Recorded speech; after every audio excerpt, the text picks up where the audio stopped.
welcome to The Mill, a podcast brought to you by Mill & Co. I'm Rachel Ballatori, the founder and CEO. Thank you so much for tuning in with us today. I'm very honored to have an incredibly special guest with us today, a friend and former business coach of mine, Maria Cast.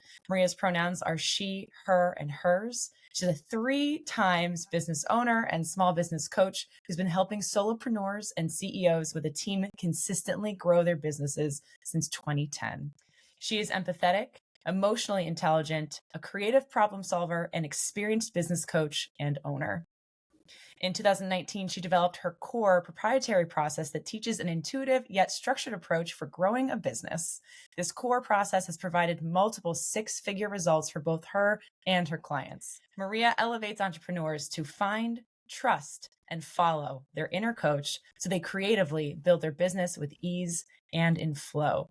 And speaking from personal experience, finding my inner coach, which is essentially my little inner Maria that sits on my shoulder with my inner Rachel that sits on this shoulder, I can attest Maria is fantastic to work with. And I'm so honored that you joined us today.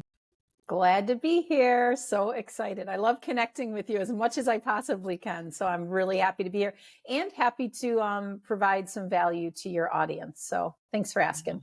Of course. So today I want to focus on a topic of eliminating overwork, packed calendars. I'm guilty of this, and burnout of teams by creating a culture of intention and discernment. So Maria, what are some important questions that we should be asking our employees to start to create, foster, and to maintain a culture of intention and discernment? Yeah. So I think I'd like to start if possible, because maybe some people aren't aware of what do you mean a culture of intention and discernment, right? Like, what is that and why would I even want it? So creating a culture of intention, let's start with intention. Intention itself is where you are operating from a place where everything that you do has a very clear purpose, right?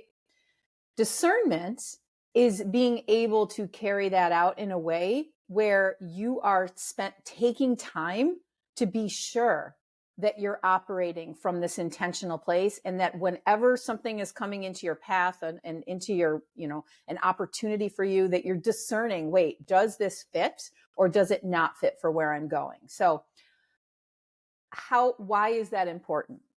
When you have a culture of intention and discernment in your company, now, whether it's you as a leader or your team, and you certainly want to foster this with your team, everything that you and your team are doing is done in a way that there's really no excess, right? Like if you're problem solving, you're always spending and allowing for that time to be sure that you're being intentional and you're discerning whether it's the right move. Whether you are ideating on a next level idea, you're making sure it's in alignment. You're being intentional and you're discerning, is it in alignment with where I want my company to go? So why is that important? Because it gets rid of all the excess, all the busyness, all the wrong decisions, right? The decisions that take you off your path, and it keeps you clear and on the right path. So that's why it's important. Now, getting back to your question, which I'm going to make sure I heard it correctly, is how do you make sure that your team is, or what questions do you ask your team to be sure that they're operating with intention and discernment? Was that your question? Yeah. How do you, I guess a better way to maybe phrase it is, as an owner or a manager, if you're clear on your intention and discernment and you're like, I know what I need to do and know what my purpose is, what's the next step to make sure that your team, whether they are parallel with you, beneath you, above you, how do you make sure everyone is on the same page moving forward? Yeah, that's a great question. So that clarity is important, obviously. And that's where that inner coach comes in, like you as the leader getting clear. And then I think more than anything, it's gathering your team and painting that vision for them. Okay. So you not only need to be clear on what the vision is, but you want to also model it for your team. So you want to be modeling. If you want to build a culture of intention and discernment, then you need to be operating from that place, right? You need to be operating from that. Like we talked about that time with the inner coach, not overworking yourself, not the packed calendars, and then allowing your team and making sure that your team understands that this is the culture I want to create here. I don't want you overworking. I don't want you out of balance, right? Or not in harmony. making sure you're modeling it and then delivering to them that that is the way you want to operate in the business, and you want them to as well. Because Mhm. when they're operating in that same place, then you're all going in the same direction, and that's a good thing, right? Yeah. Yeah. So I think that just delivering that that's the vision you have for the company, and making sure that when you have your check-ins, your whether it's weekly or monthly, or your the when you're doing employee evaluations, whatever, that you have strategic questions to ask to say, hey, how are you doing in this area? What are you doing? And hey, I've seen you getting off the path of that. How can we get you back on it? Like observing and being clear. Right. The summer of 2023 was the first time that Mill& Co. implemented summer Fridays. Hmm. So we closed every Friday and went down to a 4-day work week. And Maria, you know me. Um, Mill& Co. is my baby. We're 5.5 years in. I work really, really hard. And sometimes I'm overworked. And I will be the first to admit that I need to be way more protective of my own personal time and setting better boundaries. And I've definitely gotten better at it. But when we first implemented Summer Fridays, it was really challenging for 2 weeks because suddenly you've just got less time, which is also a great thing. But really to work through that timeline of, okay, well, if I have less time, it forced my team. We all had to become a lot more productive within that time period. And then over the course of the month, the very first month, productivity went up. We're enjoying our weekends. It felt like we were actually getting an adequate break. But then when we're on, we were on. So it was, I encourage anyone that's watching this, if you haven't quite yet done something like that, and that's a pretty extreme to just cut down to a 4-day work week, especially in a really busy season like ours is in the summer, try it Mhm. and talk to your team and say, okay, well, if we are going to do this, how do we adjust what we're doing Monday through Thursday to make sure A, we're not overworked within those days, but B, nothing is slipping through the cracks. It was an interesting process to find that balance. That's huge, because what you're doing is you are being intentional in discernment in that time, right? You know there was something that was leading you. Maybe your inner coach was sort of arriving in this way that said, you know what, I'd really love to move to a 4-day work week. This would be something in the summer, and hey, maybe aspirationally it'll be forever, right? It's always a 4-day work week.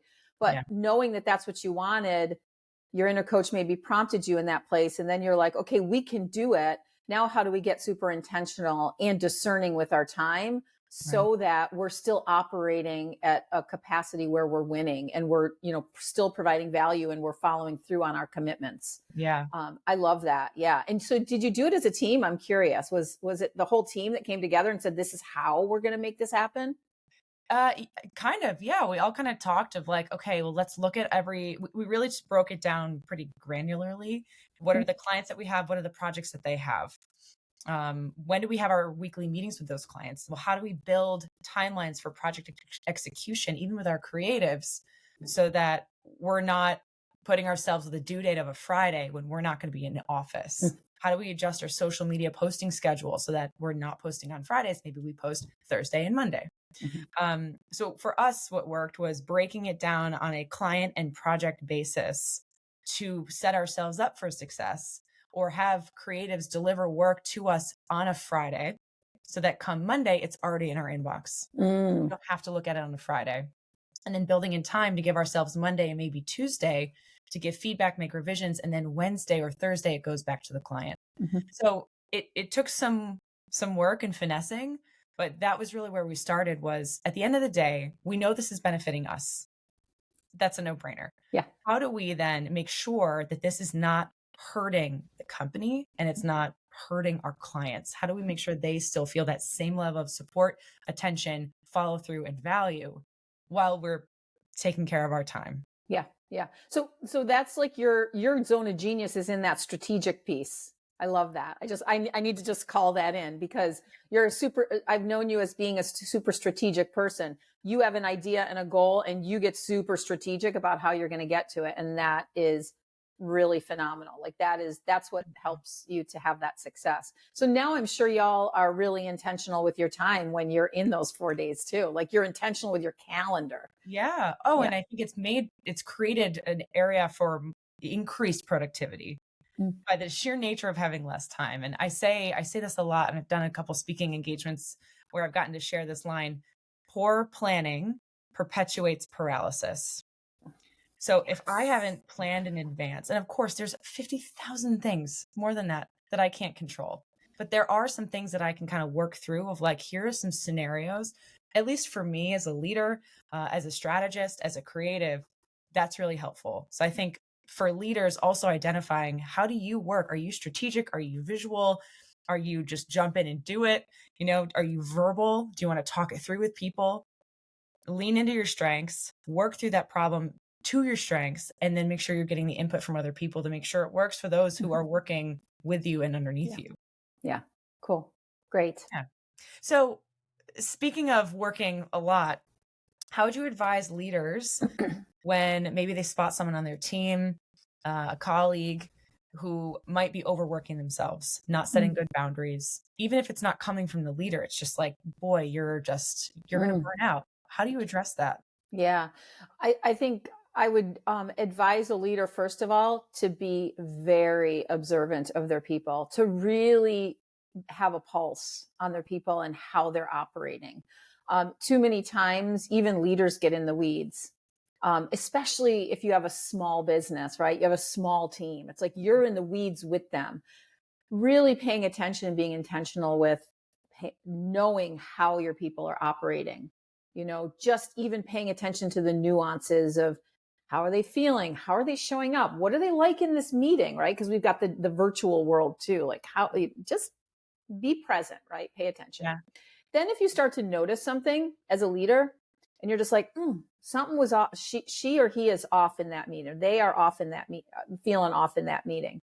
To make sure that you are addressing it, to make sure that that little voice inside of you or that little feeling inside of you that something doesn't feel right, that you're making sure that offline, or after the meeting, that you're reaching out and saying, hey, Sam, I noticed this. I just want to touch base with you. I've been seeing that, the vibe was off there and I want to make sure everything's cool. Or I've been noticing that you've been answering emails at 9:00 at night. Tell me about that. Because you know that we are creating a culture where we don't want to overwork. Why are you working outside of business hours? Right. Help me understand that and start the conversation. When you start the conversation, as you pay attention, intention and discernment, right? As you're paying attention to the conversation, you just continue to ask deeper questions to help them, to peel back the layers of why are they working like this and how can you change it? Yeah. Yeah. It could be they don't understand that that's not the expectation. Maybe as a leader, you feel like you've communicated that, but it hasn't come through. Maybe they genuinely have too much on their plate and they can't not be online at 9 p.m. and they need to have things off their plate, but perhaps they don't feel comfortable to speak up and say, I'm drowning. I need some help. I agree with you. I think it has to start at a communication level. I think that leaders, regardless of the size of your company, whether you have 2 employees or 250,000 employees, you have to have people and processes in place to have a pulse on the people making that company tick. Yeah. Rachel, you said something and I find this is so common and you're absolutely spot on, is especially if you have leaders and high achievers in your company. Like as high achievers, we often attract high achievers as small business owners. Yeah. When they don't want to tell you when they're overworked or they're bringing work home or they're doing work, they don't want to tell you because they are high achievers and they want to achieve for you. Right. And so you as the leader starting that conversation is imperative, because it's not necessarily that you haven't, like you said, you haven't verbalized it well. Often you're doing that. It's just that that's their nature to be a high achiever. They're going to take stuff home. Yeah. And so paying attention to that and calling it out and saying, this is not what I want. Let's work through another way so that we're all on the same page and we're creating this culture that we have aspired to be at. It is a blessing and a curse to be a type A individual. Yes, I personally live this every day. Me too. Maria, you've coached a lot of leaders. You've coached a lot of teams. And I'm sure you've seen just about every issue and opportunity and success under the sun. But if you could try to narrow it down Is there a common denominator that often appears when there are issues or breakdowns within a team or within leadership? Mm. Yeah. Um, Gosh, it's really wide ranging, but I don't think this would come as a surprise that it would be communication. I mean, I think the common denominator there is there's a communication break or there's a communication gap, right? Where either the leader isn't approachable, and so the team isn't communicating to the leader. And when I say leader, I don't even mean necessarily the CEO, right, or the owner or the founder. It could be the creative director Mhm. within your team. In any leadership position, maybe um, they haven't set up the team in a way where the team feels comfortable coming to them, right? Or the team itself isn't aware of the expectations or when it's okay to come to them when there's a problem. It's really all about communication. I would say is the common denominator there. Yeah. Like any relationship in Yeah. life, whether it's in work or out of work, if there are communication breakdowns, I think what I've also experienced is outside of the communication, there are, whether there's stigmas or whatever around, um, sometimes being really honest and truthful and transparent. And again, I think it comes back to some people who are really high achieving feel that they're complaining, they're slacking, they are failing Mhm. by stepping up and saying something. Mhm. And that's just not the case. It might be the case if they don't feel comfortable, or maybe they've tried it in the past with their manager or boss and they've been slapped down. Then, yeah, of course, they have a reason to be like, oh, I don't want to stir the pot anymore. But I also think we do a lot of internalizing instead of vocalizing. Mhm. And I've experienced that that's where a lot of breakdowns happen, is we're just all kind of silently in our silos making assumptions, and it's not really actually reality. It's really just our perception of what's happening. I know Mhm. you and I have worked on that, talked about that a lot. Yes. Yeah. And I think to add on to that too is those high achievers and or just team members in general, they have set high expectations for themselves. And so if they come clean on like that they're feeling a certain way or something's going sideways, they don't they feel like they failed, like you said, they failed in some way or they're being a whiner or whatever. Yeah. Um, Yeah. I think like not only the communication piece, but I think that what I would advise someone who is, however you're feeling, whatever is going on internally, like you said, that internal voice, that internal feeling, or whatever, however it shows up for you, paying attention to that and doing something about it. Mm. So if you're on a team, whether you're a leader or not a leader, you're a team member, if something in your gut or in your heart or in your head, if you're feeling off in some way, to pay attention to it, self-reflect on it, and then bring it to the person you need. If it's something you can handle it. If not, bring it to the leader, because your leader doesn't want you operating in a way that isn't authentic and transparent and even vulnerable. They want you to come. I mean, isn't that what the culture that leaders are building now? They want the team to be communicating how they're feeling or what doesn't feel right in a Yeah. situation. Right.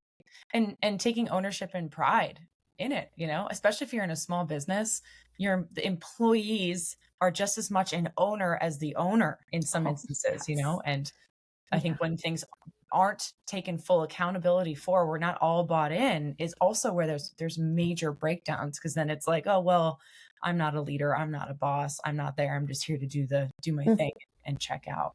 mm. Yeah, and that isn't even right. So think about that. That's not even a right way to think, because leaders want you to feel as if you are another part of that you are a part of the company, but also that you're driving the results and you're driving the success of the company as much. And the way we allow people to feel that way is when we make them as if they're owners, treat them as if they are owners as well. Yep.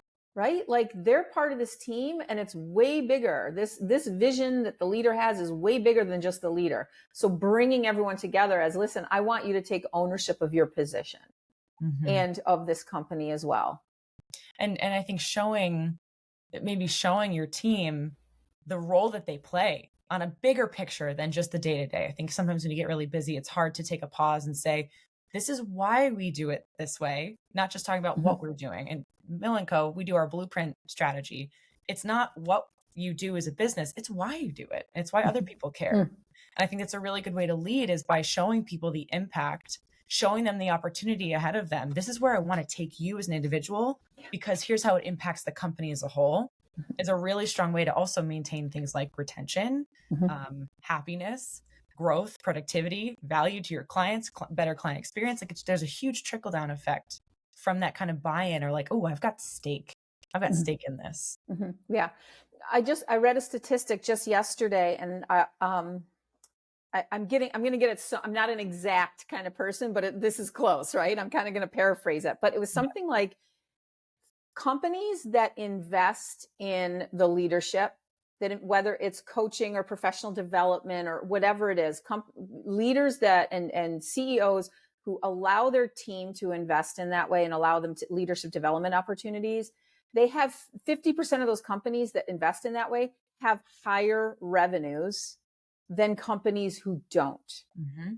So it just shows that it it pays for you as a leader in the company to make sure that you are bringing your team along in that way, Yeah. right? So that you're pouring into them, allowing them to feel part of the company. Higher revenues and also higher job satisfaction, like you said. Right. Yeah.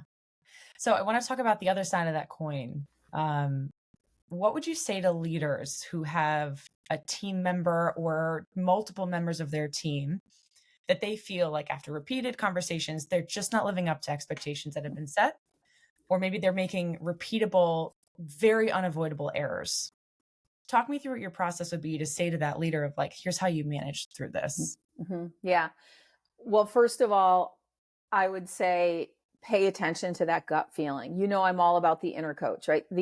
When you as a leader get quiet enough, um, and really pay attention to what's happening in your business, like spending some time thinking about like what's working and what isn't. And if you have a team member who it's not working and it's repeated, and maybe you've had the like initial conversations of, is this a training issue? Like, what do they need to be successful? And it's just not happening. Then that is a time for the leader to take that time with the inner coach, think about, why is it that this is happening? Like, what are some things I can do about it? Is this person a right fit? Ask some of those open-ended questions. And when you land on maybe it's not a right fit, to let that person go, to be okay with letting that person go, because your inner coach will guide you. If they're not a right fit, you're going to feel it. You're going to sense it. And you holding on to that employee, number one, it's hurting the business, the team, right? It's an underperforming member of the team. It's hurting the rest of the team and ultimately your bottom line. But Mhm. here's the other piece, is to remember that it might not be a right fit for that team member. So letting them go allows the doors to open for them, maybe in another position or in another area. Maybe they decide they want to own their own business. Like, who knows Yeah. why those behaviors are showing up. But Right. I think that just kind of like to reel it in a little bit, I think the first thing is, if it's repeated and you've done your due diligence of whether it's a training issue or whatever, and that's not happening, still not happening, to make sure you spend time with the inner coach to say, okay, this person, are they a right fit? I don't think they are. Allowing them, releasing them from your business so that you can, get someone who's a right fit. The inner coach, Maria, is one of the top 3 things that has stuck with me from our time together. Because if I think anyone that's listening, we can all look back on moments that we've had gut feelings about a situation, a client, a prospect, an employee, an interviewee. We've all been like, "Ooh, this is how I'm feeling," and we haven't acted on it. Mm-hmm. And Yeah. I can look back on my own life personally and professionally, even relationships with friends, and say, "You know what? I knew this all along." Yes. And now that it's done, I feel an immense sense of relief and kind of wish I did it sooner kind of wish that I took this action first, and I think it's one of the hardest things as a business owner. We've got 50,000 things to focus on while also being intentional and intuitive to support the team. But we also have to remember we have to support ourselves and to not constantly be thinking outside of yourself to just, how do I bring everyone up? How do I encourage them? How do I motivate them? What am I as the leader feeling? I should ask myself those same questions and stay in tune and very present with my own feelings and gut, because 9 times out of 10, it's probably right. Yeah. Yeah. That's really important, because you, as the owner of the company, owner, founder, CEO of the company, it's your vision that you're bringing to fruition. Your internal guidance, who I call the inner coach, is guiding you in that way, right? Like, you paying attention. I think that's the most important thing I would like this entire audience to take away. Is the most important thing you can do for yourself is to pay attention to the promptings of the inner coach. Okay. And then act on them sooner than later. Now, in the early stages, like you said, you didn't act right away, right? But as I'll bet you tell me, as you started to act on those promptings, all of a sudden it got easier to recognize that, wait a minute, this is the way to go. I am trusting this. I'm trusting and surrendering to this. And then it got easier every time. And then what happened? Like, then your profits are growing, your revenue's growing, your team is in alignment. Like, all of this is happening because you're following that guidance quicker. And it's you and your vision that's coming to fruition through those promptings. So your time with the inner coach is imperative, and then following it so you get used to hearing that voice and trusting it. And then you're doing it quicker and quicker and quicker. For sure. There's so many examples I could give, Maria. I mean, one comes to mind, and I won't share a ton of detail, but we were pitching a prospective client for some strategic work. And it was a 6-week process to just sell them on the idea. It ate up so much of my time. There was so much back and forth. There was so much explaining. Meanwhile, we've done 50 plus blueprint strategies, and it's been a very easy sell because it's a pretty straightforward. This is what it is. This is the value. This is how we do it. This is the deliverable. We sell a lot of them. We do a lot of them. But this took weeks. Trying to prove value of this. Meanwhile, it's stressing me out. It's so much work. And I'm feeling this way the whole time. Probably about halfway through this 6-week process, I'm like, if it's this challenging now, what's it going to be like if they actually sign on as a client? Right? Like, I don't even owe them anything yet. This is just proposal. And so it got to a point where I ended up emailing this prospective client and respectfully withdrew. And I have to tell you, it was terrifying. And here I am, like, I'm walking away from business. It is a big project. It always leads to more projects. We do it really, really well. I'm crazy for doing this. And literally, no joke, within a 2-week window of me withdrawing from that, we signed 2 blueprints within 2 weeks. And this was a 6-week waste of my time. Yes. Actually. But I didn't trust myself in the beginning, because I think part of me was like, for sure, struggling with imposter syndrome of, well, this person needs to know how good of a project this is. They need to know how valuable this strategy is. So I'm kind of trying to sell them on how good my product is, which is the little imposter syndrome of like, well, everyone has to believe in me, right? Which we worked through. Yeah. But the other side of it was, you're always, as an entrepreneur, even 5.5 years in, you're always having that, well, where's the next paycheck coming from? And even though they're plentiful at the moment, you still have that little fear of like, well, I can't walk away from this because what if I need it? I didn't. And then I made twice as much in the next 2 weeks after walking away from that. Yeah. And then I look back on it, I'm like, God, I should have just acted sooner. But we go through those waves of fear, perception, not reality, imposter syndrome. And then when you finally come out of it, it was like the most relieving thing. And I'm like, God, next time I am not going to wait 6 weeks to pull this and say, nope, this is not right for us. Thank you so much. Best of luck. Yeah. Okay. So I want to like dissect that a little bit, because what was happening in the beginning with that relationship was it was restrictive, right? Like, you had to prove something. It was hard. It was challenging. It was taking more time. You had to sell it. It was all this like restrictive, like, ugh, kind of energy.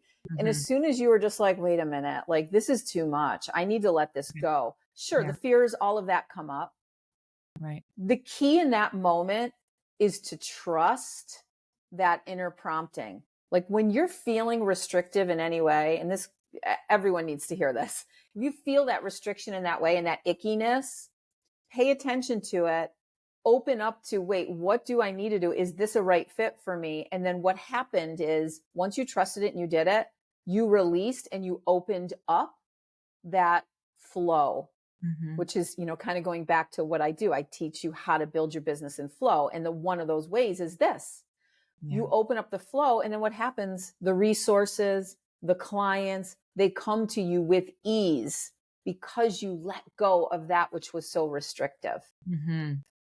And I think if we, as business owners, you have to reflect on the amount of time something takes from you and think how valuable every minute of your time actually is. Yeah.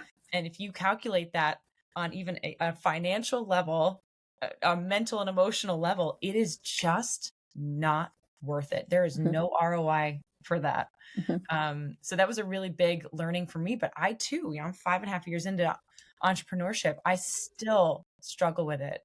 But I think the thing I want to get across in this episode is it's okay to struggle. Mhm. It's normal. It's human. It's all right. We all do it. Especially as women, I think that we really struggle, Mhm. particularly with let's prove ourselves here. Been Mhm. given a lot of opportunities.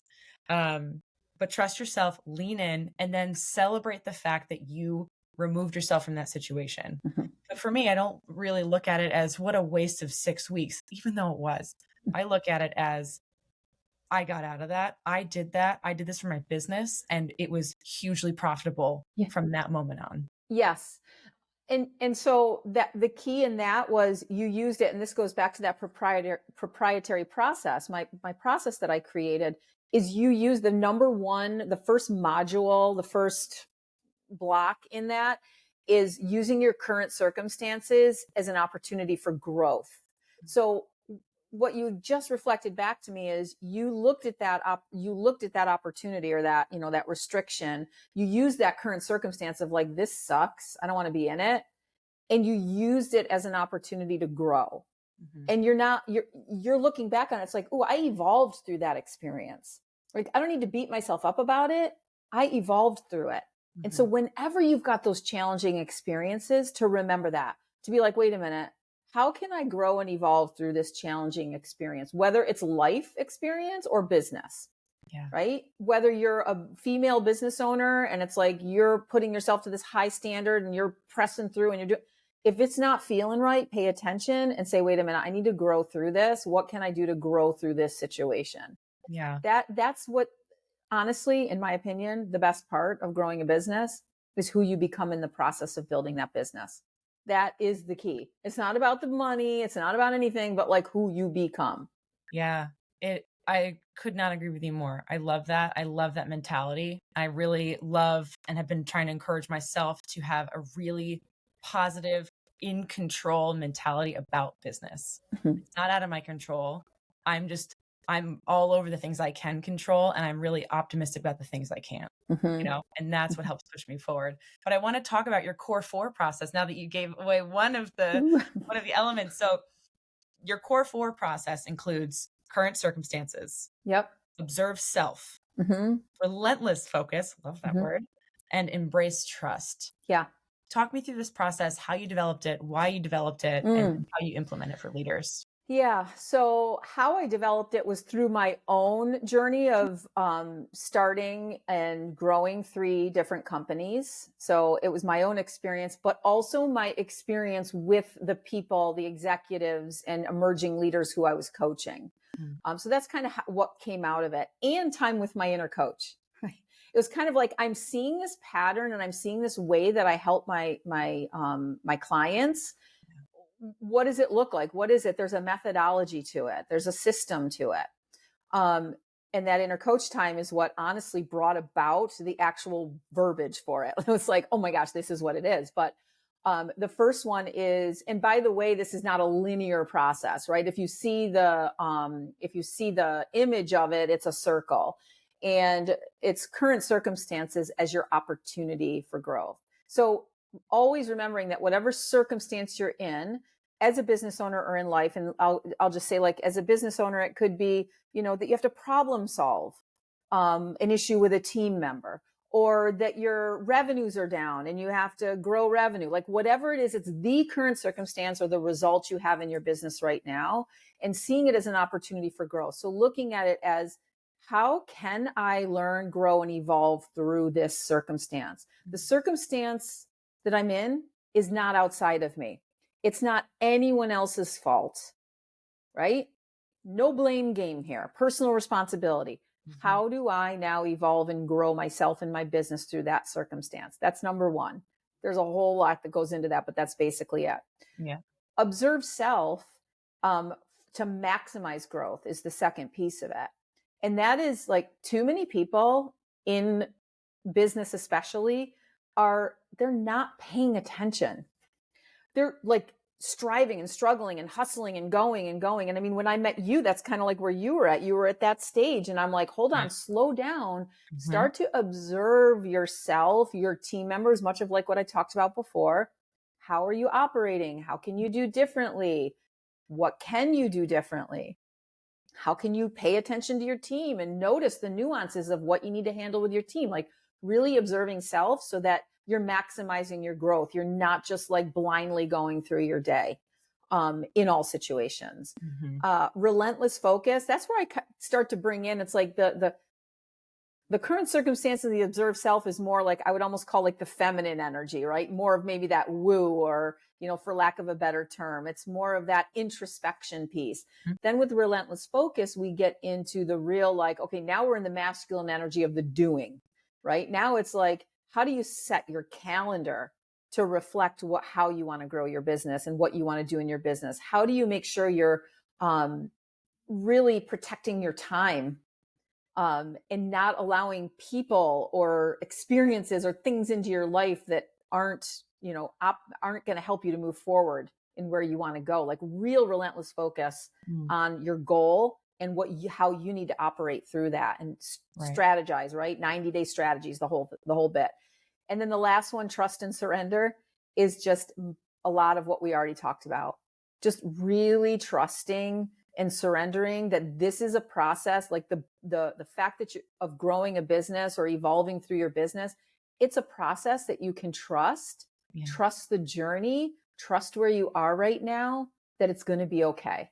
You don't need to worry about if your business is going to succeed. Just continue to evolve through using your inner coach, growing yourself, growing your team, having relentless focus, and trusting that you're going to get to where you want to be. Right? That belief, trust, and that surrender into the process of growth. I know what my answer is for this question. But which of the four do you feel that you see leaders struggle with the most, between recognizing their current circumstances, observing themselves, having relentless focus, and then embracing trust and surrendering? Yeah, I think observing self is probably it's so hard. I say that, I start to come into that, like, yeah, that's definitely it. Because they're so busy, right? And they let that slide a lot, that observing of, like, their current circumstances or their team or whatever, that. But honestly, the trust and surrender, I almost want to change my answer. The trust and surrender piece, because they feel like they have to control. And I'm going to tell you right now, the more you try to control, the less control you realize you have. And if you can trust and surrender and not try to control every team member or every situation or even every piece of you and how you operate, if you will just let go, the more you let go, back to what you said earlier, when you let go of that client, the resources came to you, the revenue came. Same idea. If we hold on to things like this and we don't just let go and trust, it's a struggle. Yeah. For me, those two, between self-observance and embracing trust and surrendering, are so critically important together, at least in my personal experience, where by staying observant and embracing trust in others and delegating what is my business to other people, Oh, yes. they have to go hand in hand, because embracing trust is in my opinion, it's something that's earned, right? And Mhm. there's an onboarding period, and then it's like, I know you've got this, and even if you make little mistakes here and there, it's going to be okay.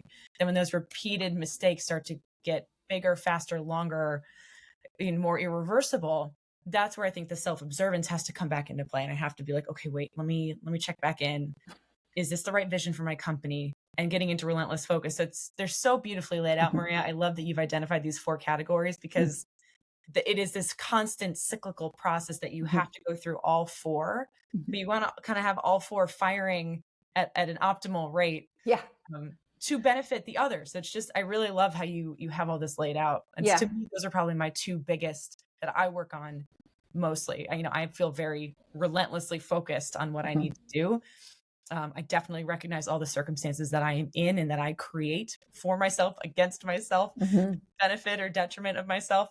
But yeah, being observant, and trusting and surrendering Mhm. are this kind of cat and mouse game that I think make for a really good leader and a really successful company. Mhm. Yeah, absolutely. Yeah. I Yep. love those 4. Cool. Can I'm you so glad. share any stories, and you can white label if you need to, Mm. of a business leader, founder, whoever that you worked with, that you witnessed them have great success utilizing your core 4? Mm. Oh, yeah. I mean, actually, you can look at 3 on my website. I just finished. I'm very excited because of my promotional video just launched today. Oh, no. Actually, yeah, Um, yeah. I'm excited about it. So there's 3 even there that through this process grew their revenues and grew their team, right? Through using this process. So you can definitely check out that video. They'll tell you themselves, I yeah. guess is what I would say there. But where I was going to go, if video aside, where I was going to go is even now a new client of mine. We've been working together now. I worked with her team first about a year ago, and I've been recently working with her over the past 6 months.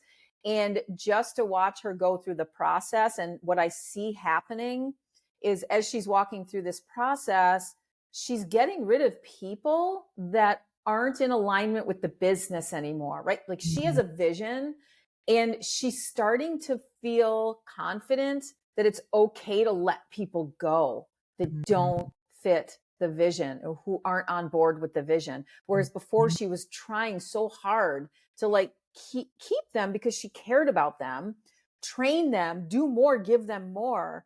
But it was like, for how long can you do? I mean, years, right? Finally getting to a place where, wait a minute, I need to do differently. I yeah. need to, if this isn't a right fit and I'm feeling it in my gut, why am I trying to control it? And I'm not just releasing it and trusting and surrendering that this is not a right fit and this person needs to go. I mean, it's a lot of what we've talked about, but that's one that's kind of more recent. And Mm, this process has helped her very much.